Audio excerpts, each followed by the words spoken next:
एक गांव में चारुलता उर्फ चारू नाम की एक बेहद सुंदर स्त्री रहती थी। चारुलता को अपनी सुंदरता पर बहुत घमंड था। चारू आराम से सो रही थी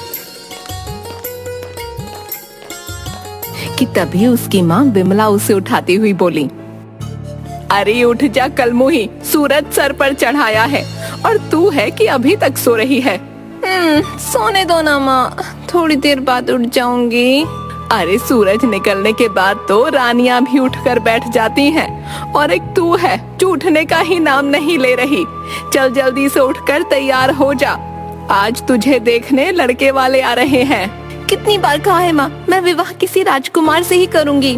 हाँ हाँ, तुझ में लाल जो जड़े हैं, अब उठ, आने वाले हैं वो लोग, उनसे मना कर दो माँ। धीरे बोल कलमुई, अगर किसी ने सुन लिया तो 7 गांव तक कोई रिश्ता लेकर नहीं आएगा तेरा। अपनी माँ के कहने पर चारू तैयार होकर अपने कमरे से बाहर निकल आई। उसने देखा एक बूढ़ी काली सी दिखने वाली औरत और एक बेहद गंदा दिखने वाला व्यक्ति बैठा हुआ था। चारू अपनी माँ से बोली, ये कौन है?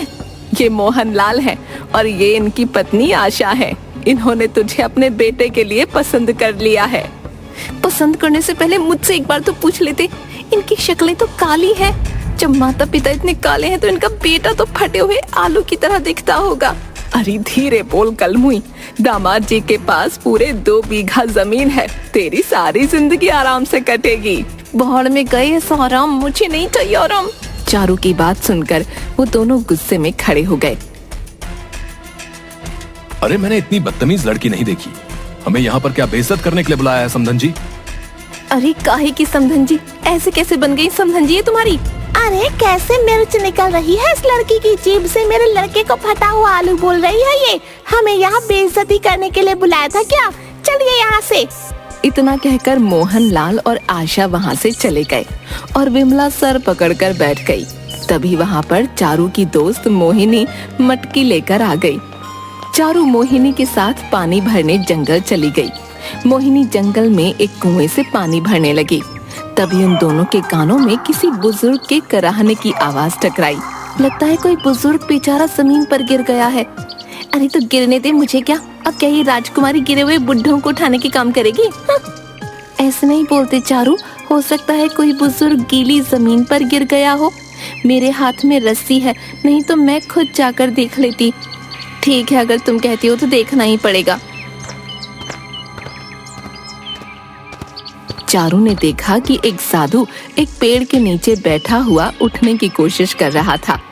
चारू उसकी ओर पहुंचकर बोली, ये क्या बाबा, मुझे तो लगा था आप गिर गए होंगे, लेकिन आप तो पेड़ के नीचे आराम से बैठे हुए हैं। जुबान मत चला लड़की, मुझे हाथ पकड़कर उठा। ना बाबा ना, आपके हाथ पकड़ने से तो मेरे हाथ गंदे हो जाएंगे और राजकुमारी अपना हाथ ऐसे वैसे को नहीं देती। राजकुमारी? अरे नादान लड़की, मेरी कमर में मोच आ गई है। अगर तुम मुझे उठाने में मदद करेगी तो तू वाकई राजकुमारी बन जाएगी। चारू ने साधु को पकड़कर उठा लिया। ये लो बाबा, मैंने तुम्हें पकड़कर उठा दिया, लेकिन मुझे तो अपने अंदर कोई भी परिवर्तन महसूस नहीं हुआ। लगता है तेरी इच्छा किसी राजा से शादी करने की है। आपको कैसे पता? तेरी बातें सुनकर। तेरी जीभ तो कैंची की तरह कतर कतर चलती है, लेकिन है तू सुंदर। मांग, क्या मांगती है? साधु की बात सुनकर चारू मजाक उड़ाने वाले अंदाज में साधु की ओर देखने लगी। मेरी तरफ ऐसे मत देख कन्या, मैं कोई मामूली साधु नहीं हूँ। वही तो मैं देख रही हूँ बाबा, बोल तो ऐसे रही हो जैसे मैं जो भी मांगूंगी आप फट से मेरी मांग को पूरा कर दोगी। लेकिन मत भूलो, कुछ देर पहले मैंने आपको हाथ पकड़कर आपकी उठने में मदद की थी। अगर आप इतने ही पहुँचे हुए साधु हो तो अपनी कमर खुद क्यों नहीं ठीक कर लेते? इतना बोलकर चारुलता जोर जोर से हंसने लगी। चारुलता को हंसता देखकर साधु के चेहरे पर क्रोध झलकने लगा। कुछ बातें साधारण मानव के समझ से परे होती हैं। बेवकूफ कन्या, तेरी हंसी ने मुझे क्रोध दिला दिया है। बोल, क्या चाहती है तू? चारू हंसते हुए बोली, मैं अपना जीवन एक रानी की तरह बिताना चाहती हूँ। बोलो, क्या तुम मुझे ऐसा वरदान दे सकते हो? और क्या तुम्हारा वरदान काम करेगा, या तुम्हारे दिए हुए वरदान का हाल भी तुम्हारी कमर की मोच की तरह होगा? कुछ समय बाद इस राज्य के राजमहल में एक बहुत बड़ा स्वयंवर होने जा रहा है। बहुत से देशों के राजा उस स्वयंवर में हिस्सा लेने के लिए आएंगे और वहां पर बहुत ही सुंदर राजकुमारी अभी अपने वर तलाशने राजमहल में आएंगी। तू स्वयंवर में चली जाना। तुझे देखकर कोई भी उन दूसरी राजकुमारियों को पसंद नहीं करेगा। सबकी नजर तुझ पर ही जाएगी। लेकिन जाने से पहले एक बार फिर से अपने फैसले पर विचार कर लेना। क्या तू वाकई ऐसा चाहती है? कितनी बार बताऊं? हाँ, मैं वाकई राजा से विवाह करना चाहती हूँ और राजकुमारी बनकर अपने जीवन को व्यतीत करना चाहती हूँ। राजकुमारियों का जीवन देखने में बड़ा ही सुंदर लगता है बेवकूफ कन्या, लेकिन उनके जीवन में कितनी कठिनाइयां होती हैं शायद तुझे इसका अंदाजा नहीं है। जा, मैंने तुझे वरदान दिया, जैसे ही तू स्वयंवर में जाएगी हर कोई राजा तुझसे ही विवाह करना चाहेगा। इतना कहकर साधु क्रोधित होकर वहां से चला गया। चारू हंसती हुई मोहिनी के पास आ गई। क्या हुआ चारू, तू हंस क्यों रही है? चारू ने मोहिनी को हंसते हुए सारी घटना बता दी। ये मजाक का विषय नहीं है चारू, हो सकता है कि वो वाकई कोई बहुत पहुंचा हुआ साधु हो। उसने तुझे वरदान दिया है। पागल हो गई है क्या? उस साधु की कमर में मोच थी, वो उठकर खड़ा तक नहीं हो पा रहा था। भला जो अपनी कमर की मोच का दर्द ठीक नहीं कर सकता, उसके दिए हुए वरदान का क्या भरोसा? जरूर वो कोई पाखंडी साधु था, बेवकूफ कहीं का। एक बार कोशिश करने में क्या हर्ज है? हो सकता है वो साधु सही बोल रहा हो और तू जो सपना देखती है, क्या पता तेरा सपना सच हो जाए। मोहिनी, अभी तो तभी पता लगेगा ना जब वाकई इस राज्य में स्वयंवर मनाया जाएगा। फिलहाल तो अभी दूर दूर तक कोई सूचना नहीं है कि अपने राज्य में ऐसा कुछ हो रहा है। चारू उस साधु का मजाक उड़ाते हुए मोहिनी के साथ साथ मटकी उठाए घर पर चली गई। लेकिन कुछ ही महीनों के बाद पूरे राज्य में राजकुमारियों के स्वयंवर का ऐलान हो गया। स्वयंवर के बारे में सुनकर मोहिनी खुश होती हुई चारुलता के पास आकर बोली, अरे चारू, तूने कुछ सुना? अपने राज्य में एक बहुत बड़ा स्वयंवर होने वाला है। अलग अलग देशों के 4 राजा उस स्वयंवर में भाग लेंगे और अलग अलग देशों की बहुत सी राजकुमारी भी उस स्वयंवर में हिस्सा लेंगी। जिस राजकुमारी को जो राजा चुनेगा वो उस राजा की पत्नी बन जाएगी। इसका मतलब वो साधु सही बोल रहा था। मैं भी बहुत देर से इसी बात के बारे में सोच रही हूँ, लेकिन मेरी समझ में नहीं आता कि क्या हमें राजमहल में घुसने की इजाजत मिलेगी। अरे कोशिश करने में क्या जाता है, चल वो आज का ही दिन है। कुछ ही वक्त के बाद वो स्वयंवर शुरू होने वाला है। कहीं ऐसा ना हो कि वक्त निकल जाने के बाद तेरे पास पछताने के अलावा कोई रास्ता ना हो।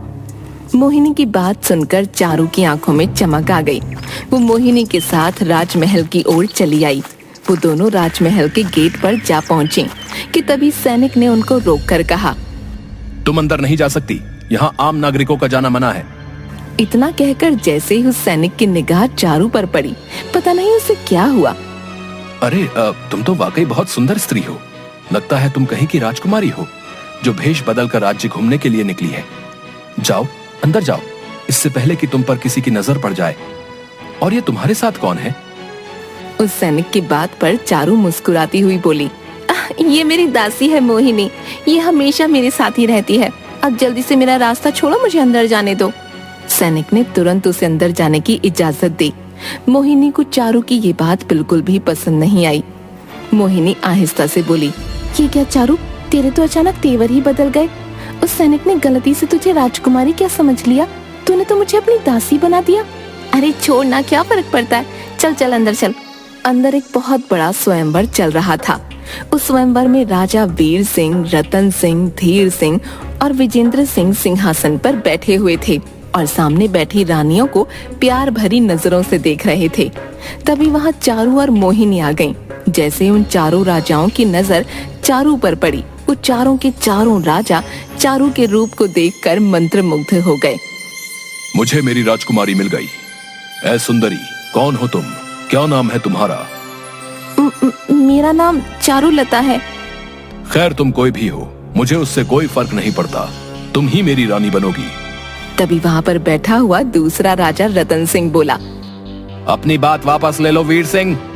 मैं इस लड़की से विवाह करूंगा। मुझे इस लड़की की सुंदरता ने दीवाना बना दिया है। बेवकूफ राजाओं, तुम्हारे सामने इतनी रानियां बैठी हुई हैं, फिर भी तुम्हें ये आम सी लड़की मिली।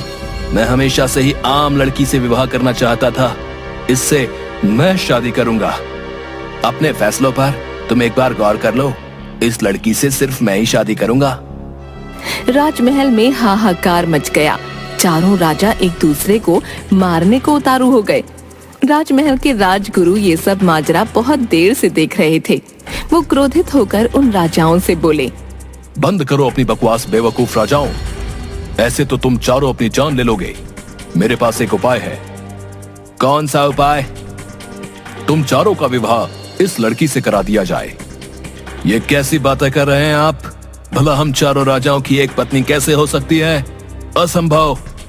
हो सकती है, क्यों नहीं हो सकती? लड़ने से बेहतर है कि तुम चारों इस लड़की से विवाह कर लो। अगर हम चारों इससे विवाह कर लेंगे तो फिर तो मुश्किल हो जाएगी। हम चारों अलग अलग राज्य के हैं। ये रहेगी किसके साथ?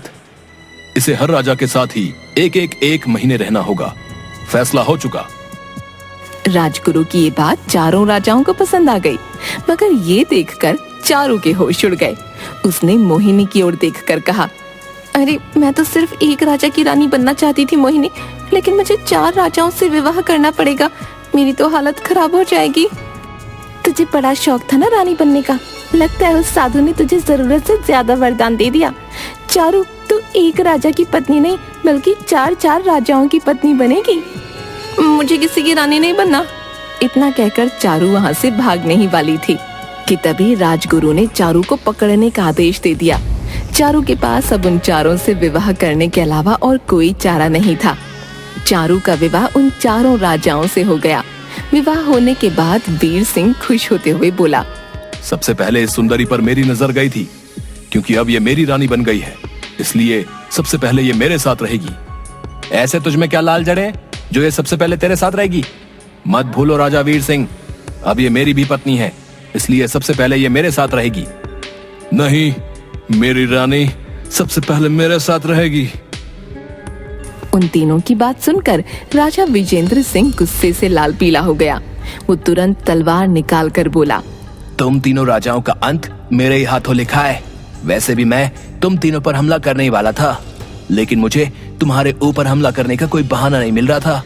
ये सिर्फ मेरी रानी है और ये सिर्फ मेरे साथ रहेगी। मैं अपनी रानी को किसी को हाथ भी नहीं लगाने दूंगा। अबे पागल हो गया क्या? मत भूल, हम सब ने भी इस सुंदरी के साथ विवाह किया है। और क्या बोला तू हम तीनों पर हमला करने वाला था? इसका मतलब है पिछले महीने जो गुप्तचर मेरे राज्य में पकड़ा गया था वो तेरा भेजा हुआ था। हाँ, मेरा भेजा हुआ था। तुम तीनों राजाओं की भलाई इसी में है कि चारुलता की तरफ देखना छोड़ दो। चारुलता सिर्फ मेरी पत्नी है। बेवकूफ राजा, राजगुरु का आदेश है कि रानी एक महीने हम चारों राजाओं के साथ रहेगी। तुम राजगुरु के आदेश का अपमान कर रहे हो। भाड़ में गया राजा राजगुरु का आदेश। भाड़ में जाओ तुम सब। मैं नहीं मानता कि रानी का विवाह तुम तीनों के साथ हुआ है। सच तो यह है कि इस सुंदरी से मुझे पहली नजर में प्यार हो गया था। बंद करो अपनी ये बकवास राजा विजेंद्र सिंह। तुम मेरे आदेश के खिलाफ जा रहे हो। मैंने लड़ाई रोकने के लिए ही इसका विवाह तुम चारों से करवाया है। मुझे कोई फर्क नहीं पड़ता। अब तो जो जीतेगा वही इस रानी को लेकर जाएगा। इतना कहकर राजा विजेंद्र सिंह ने तलवार निकालकर एक ही बार से राजा वीर सिंह को घायल कर दिया। तेरी इतनी हिम्मत कि तूने मेरे ऊपर हमला कर दिया, अब तेरी खैर नहीं। इतना कहकर वीर सिंह ने भी अपनी तलवार से राजा विजेंद्र सिंह पर बड़ा खतरनाक वार किया। राजा विजेंद्र सिंह वहीं ढेर होकर गिर गया। मैंने राजा विजेंद्र सिंह को खत्म कर दिया है। अब रानी सिर्फ मेरे साथ जाएगी। तीनों राजाओं में भयानक जंग छिड़ गई। चारू सर पकड़कर वहीं पर बैठ गई। ये राजा तो आपस में तेरे लिए कुत्ते की तरह लड़ रहे हैं चारू। अभी भी मौका है, राजमहल से भाग निकलते हैं। कहीं ऐसा ना हो कि ये तीनों आपस में लड़ते लड़ते एक दूसरे की जान ले लें। अगर ऐसा हुआ तो इस राजमहल का राजगुरु तुझे इसका दोषी समझेगा। यहाँ से अपनी जान बचाकर भाग। चारू नजर बचाकर मोहिनी के साथ राजमहल से भाग गई। वो सीधे घबराती हुई जंगल की ओर भागी कि तभी चारू की नजर पेड़ के नीचे बैठे हुए उसी साधु पर पड़ी। चारू दौड़ती हुई उस साधु के पास पहुंचकर बोली, मुझे बचा लीजिए साधु महाराज। क्या हुआ कन्या, तुम इतनी घबराई क्यों हो? क्या तुम आज उस स्वयंवर में नहीं गई? चारू ने सारी घटना साधु को बता दी। तुम तो एक रानी की तरह अपना जीवन व्यतीत करना चाहती थी। एक नहीं बल्कि 4 राजाओं ने तुम्हें पसंद कर लिया और तुमसे विवाह कर लिया। ये और बात है कि वो आपस में लड़ पड़े और एक को अपनी जान गंवानी पड़ी। राजमहल में अक्सर ऐसा ही होता है। राजा बनते हैं और लड़कर खत्म हो जाते हैं, लेकिन तुम्हें इससे क्या? तुम आराम से अपना जीवन एक एक राजा के पास रहकर गुजार सकती हो। मुझे क्षमा कर दीजिए बाबा, मेरे सर से रानी बनने का भूत उतर चुका है। मैं 4 राजाओं की रानी नहीं बन सकती। 4 नहीं 3, एक तो मारा जा चुका है। जो भी हो, मैं अब रानी नहीं बनना चाहती। साधु को चारू को देखकर तरस आ गया। उसने देखा चारू की आंखों से पश्चाताप के आंसू बह रहे थे। साधु ने मुस्कुराकर जवाब दिया, जाओ अपने घर पर जाओ। उस राजमहल में कौन सी सुंदर कन्या आई थी, ये हमेशा एक रहस्य ही रहेगा। राजमहल के लोग कभी नहीं जान पाएंगे। इतना कहकर वो साधु वहां से चला गया और चारू चुपचाप अपने घर आ गई। उस दिन के बाद से चारू के दिल से रानी बनने का भूत उतर गया था।